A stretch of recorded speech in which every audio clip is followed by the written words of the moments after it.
Hey peeps, let's think about it Thursday. Woo! It is hot.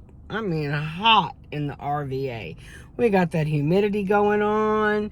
We got mosquitoes the size of small children. I mean, I swear to you, I saw an adult mosquito driving an SUV earlier today, and they had their air conditioning in that car pumping. So, I just want you to imagine you just kind of use most of your savings to make a down payment on a house. You had a home inspection and everything was just peachy keen about your house. And then, it costs money to move. So you spent your funds and now things are a little tight, but you're happy to have your new home. And you've been living there about, a week and a half. And, you took a pass on that home warranty.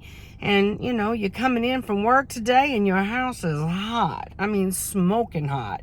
And you're like, oh, man. And you check that AC and it's played out. Just a coincidence, but it's played out.